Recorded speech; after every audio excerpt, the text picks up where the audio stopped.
تو ایک مومن تو درود کے ساتھ جڑا ہوا ہے، وہ تو درود کے بغیر دن گزار ہی نہیں سکتا، الگ سے نہ بھی پڑھے تو اس کو نماز کے اندر درود پڑھنا ہی ہوتا ہے۔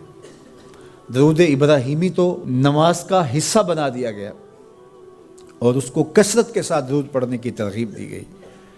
تو درود ایک ایسا وظیفہ ہے کہ جو اپنی زندگی میں جتنا زیادہ شامل کر سکتے ہو اتنا زیادہ شامل کر لو۔ ویسے بھی درود پڑھنے سے بچوں میں تقدس پیدا ہوتا ہے، بچے پاک دامن رہیں، عفت مآب رہیں، ان کی طبع میں تقدس رہے۔ آپ چاہتے ہیں، ہر ماں باپ چاہتا ہے، اور پھر دور موجود کے اندر جو فتنے ہیں تو بہت ضروری ہے کہ ہماری اولادیں تقدس مآب رہیں، تو ان کو درود کی ترغیب دو، تو اس کا عملی نتیجہ یہی ہوگا کہ ان میں تقدس کا جوہر پیدا ہوگا اور ان کی عصمت کی حفاظت رہے گی۔ اور درود شریف پڑھنے والے بچے اور درود شریف نہ پڑھنے والے بچے دونوں کی عادات میں فرق ہوتا ہے۔ درود پڑھنے والوں کی طبع میں رقت، لطافت، نرمی، محبت، شفقت جیسے جذبات پیدا ہوتے ہیں۔ یہ درود شریف کا عملی نتیجہ ہے۔ بعض لوگوں کو شکایت ہوتی ہے کہ ہمارے بچے بڑے اکھڑ ہیں، بڑے تند مزاج ہیں، بڑے سخت گیر ہیں، تو اس کا علاج کیا ہے؟ تو اس کا علاج یہی ہے کہ ان کو درود کی تسبیح دو۔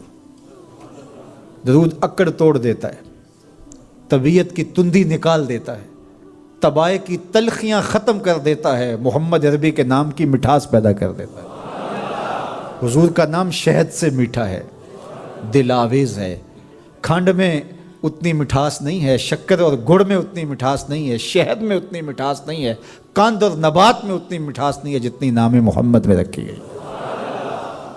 ان کا نام لبوں پر آئے، میٹھا میٹھا منہ ہو جائے، ان کے بول بہاروں جیسے اور اصحاب ستاروں جیسے، ان سا پیارا اور نہ کوئی، ان سے بچھڑ کے لکڑی روئی، جب وہ سیر کو جایا کرتے سر پہ بادل سایا کرتے۔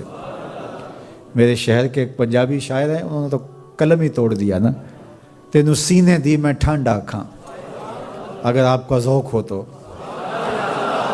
تینوں سینے دی میں ٹھنڈ آکھاں، شہد گلاب تے کھنڈ آکھاں، تینوں نبیاں دا میں لاڑا آکھاں، تیرے ہجر دے وچ میں ہاڑا آکھاں۔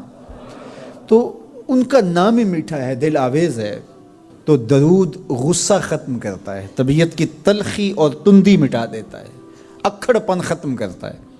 تو آپ اگر چاہیں کہ اولاد اکھڑ ہے تو ان کو کسی طرح درود پہ لے آئیں، درود کی تسبیح ان کے ہاتھ میں دے دیں، تو ان کی طبع میں نفاست بھی آئے گی، ان کی طبع میں لطافت بھی آئے گی، ان کی طبع میں رقت بھی آئے گی، ان کی طبع میں محبت بھی آئے گی، ان کی طبع کے اندر جو ہے وہ لیاقت بھی پیدا ہوگی۔ درود پڑھنے والا بچہ ذہنی استعداد میں درود نہ پڑھنے والے بچے سے بہتر ہوتا ہے۔ یہ بھی آپ تجربہ کر کے دیکھ لیں، دو بچے برابر ذہنی استعداد رکھتے ہوں اور ان میں سے ایک بچہ درود پڑھتا ہو اور ایک درود نہ پڑھتا ہو، تو درود پڑھنے والا بچہ آگے ہوگا۔ یہ درود کی برکتیں ہیں، یہ درود کی رحمتیں ہیں۔ تو درود کثرت سے پڑھنا اپنی اولاد کو سکھائیں گے۔ ہفتہ روزہ آپ محافل کا گھر میں انعقاد کر لیجئے اور اس میں صرف درود شریف پڑھ لیجئے، تو انشاءاللہ اس سے آپ دیکھیں گے کہ اولاد کو اس کا فرق پڑتا ہے۔ یہ تربیت کا ایک آسان نسخہ ہے اور یہ وہ وظیفہ ہے جس سے تھکن نہیں ہوتی، یہ وہ وظیفہ ہے جس سے طبیعت میں تلخی نہیں آتی۔ کہتے ہیں وظیفہ میں نے پڑھا ہے تو وظیفہ پڑھتے پڑھتے میری طبیعت میں یہ ہو گیا ہے، وہ بعض کہتے ہیں وظیفہ الٹ پڑ گیا ہے۔ بڑے وظیفے الٹ پڑھ سکتے ہیں لیکن درود الٹ نہیں پڑھتا، درود ہے ہی سیدھا، یہ الٹوں کو بھی سیدھا کر دیتا ہے۔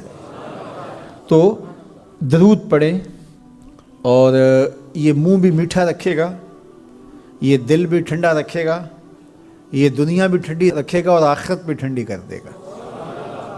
درود چراغ بھی ہے، درود کستوری بھی ہے، خوشبو بھی ہے، مہک بھی ہے، شہد بھی ہے، گلاب بھی ہے، کھنڈ بھی ہے۔ اور سینے کی ٹھنڈ بھی ہے۔ تو درود اپنی طبع کے اندر اچھی طرح سے راسخ کر لیں اور اپنی اولادوں کی طبع میں اس کو راسخ کریں۔ اس سے آپ عملاً دیکھیں گے، میں سالوں کی بات نہیں کرتا، اشروں مہینوں کے اندر آپ فرق پڑتا دیکھیں گے۔ میرے اور آپ کے آقا و مولا نے ارشاد فرمایا قیامت کے دن میرے سب سے قریب وہ ہوگا جو کثرت سے میرے اوپر درود پڑھنے والا ہوگا۔ تو یہ حضور کی قربت کا ضامن ہے درود۔ تو اس لیے اپنی اولاد کو حضور علیہ السلام پر درود پڑھنے کی ترغیب دو۔